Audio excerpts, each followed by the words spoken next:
This am is nothing but it is simply a function of time, and it amplifies this wave, this spatial function, right? Some coefficient multiplied by sine and cos will simply amplify the wave as we want. Okay, so we got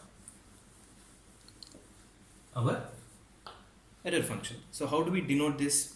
How can we denote this in discrete form?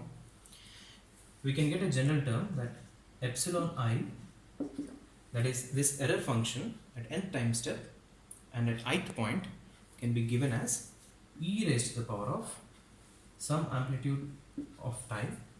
I told you that this is an amplitude function. It could be represented by a simple exponential function multiplied by e power I k n x. Okay, so this I corresponds to location x, this n corresponds to time t. If I want to get epsilon at I plus 1, epsilon, say we'll find out this epsilon at n plus 1 time step and ith point, we have to simply n plus 1 corresponds to t plus delta t time. I have to simply substitute t with t by t plus delta t, and the spatial term remains the same, e for I k n x.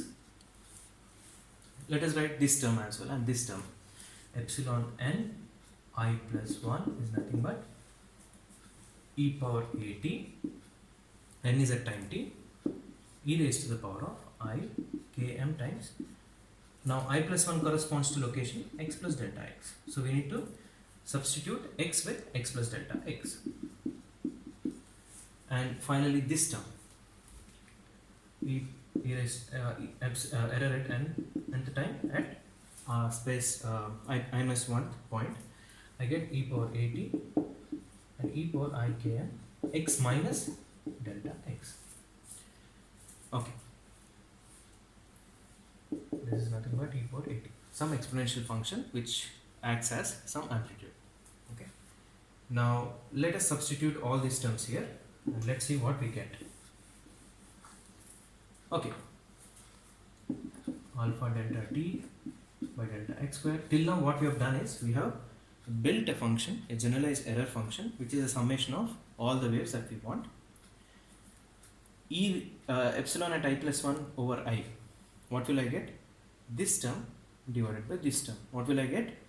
E power at, e power at will get cancelled, and e power I k m times x plus delta x minus e raised to the I k m x. What will you get? E raised to the power of I k m delta x minus 2 plus, I get minus delta x here, minus km delta x. What is this term? Epsilon at n plus 1 divided by epsilon at n. I get what? E power a dt. Spatial terms will get cancelled and I get e power a of a times t plus delta t minus at. That is e power a times delta t. Okay, e power at minus 1.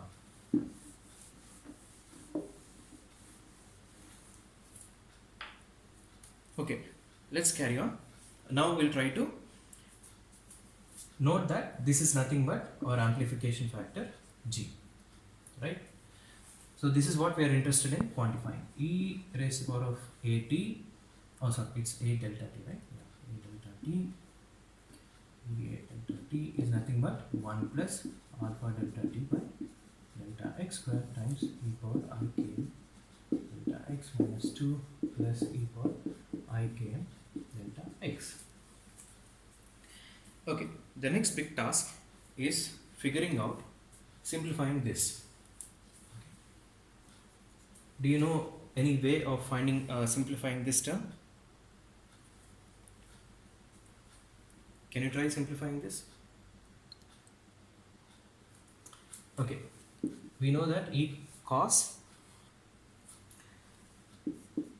km delta x is e power I km delta x plus e power I km delta x. We know from complex trigonometry that cos x is nothing but e power ix plus e power minus x over 2. So we are going to substitute this here. Okay, we get 2 cos km delta x. 1 plus alpha delta t by delta x square 2 cos km delta x minus 2. We can take this 2 common.